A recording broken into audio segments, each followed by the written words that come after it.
Thank you very much, Mabel. Well, we are reaching the end of our list of speakers. We have one more, a brief speaker, and then said speaker is going to, as seems so appropriate, give the last word to Francis. So I won't, after I finish this introduction, I won't be back. We're just going to leave it with some thoughts from Francis. And Marguerite, do we still have a little time when we're finished for a little mingling and finish up some food? Or no, we're running out the clock here. So, but I know that it's not going to be easy to move this crowd. So I might have to appeal to Barbara, who actually runs the room here. So, but we'll be as quick as we can. So I want to personally thank each and every one of you for being here, for sharing this.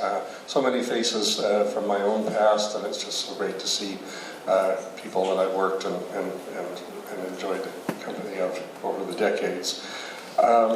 Chris McDonald is here somewhere. There she is. She has a few words to say about a very special project. Francis was very instrumental in the Women's Monument, and then she's going to run the film that will take us out. Do you want to do this up here? Or? Thank you all very much.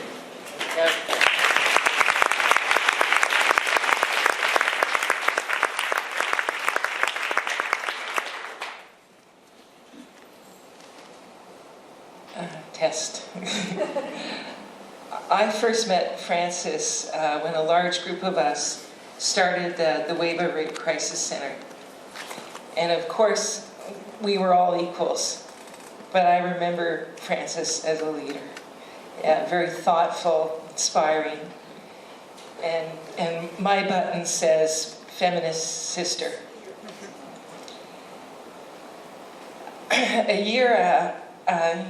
Fast forward from there.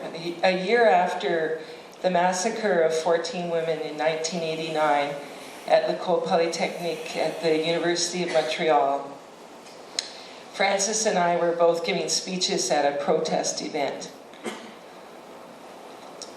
She told me afterwards that, and I quote, "When I speak these words, I can feel them in every cell of my body, right down to the soles of my feet." And she gave me a copy of her speech, and in it she said, "Keep hope in your heart, use your voice, speak the truth of our lives. Our stories are different and the same. Say them, speak for the silenced voices, speak for yourselves." On behalf of myself and everyone involved in the Women's Monument Project, I want to acknowledge Francis's tremendous contribution to the creation of the Women's Monument. From the early beginnings, Francis recommended the project to her women's studies students as a practicum placement in the women's movement.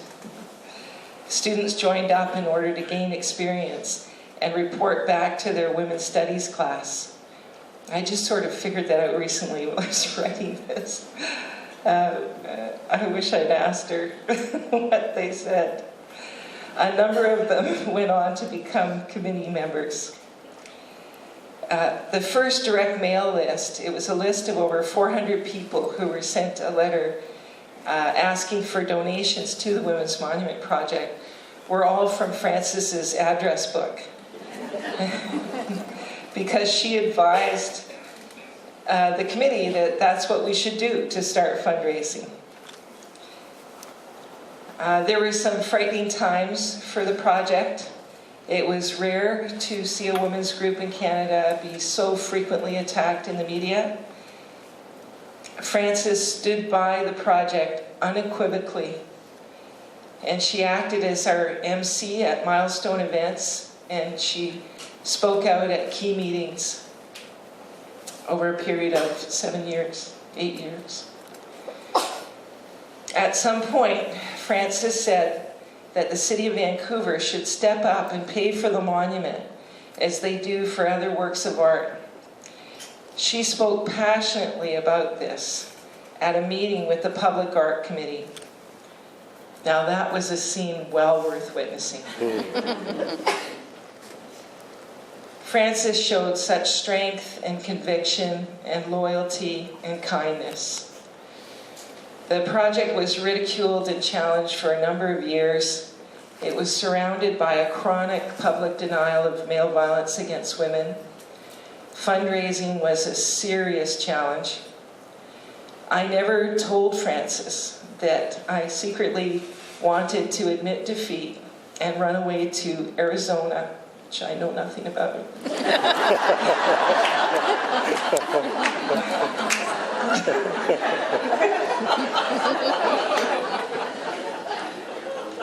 But somehow Frances knew how I felt. She said to me, "Look, if you don't get to build the monument, you have to understand that all the public discussion about violence against women is a significant accomplishment in itself, that is enough." It was so kind of her, so smart. I can't tell you. She opened a door and I could run away. Later, on December 6, 1997, Frances was the MC at the unveiling of the Women's Monument, called Marker of Change, guiding 1,000 people through the ceremony.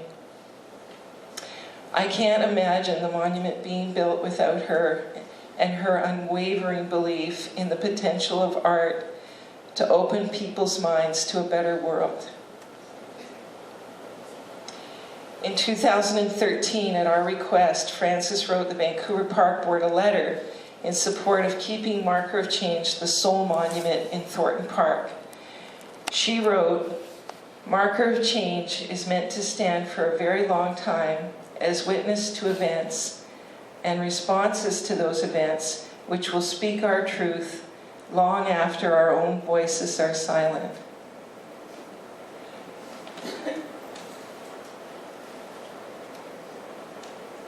From all of us, thank you, Frances. Now it's time to give Frances the last word. In 2005, Frances participated in a video speak out for a website community called Remember Our Sisters Everywhere. She was asked for her reflections on the denial of violence against women in society and asked to suggest some ways to bring about change.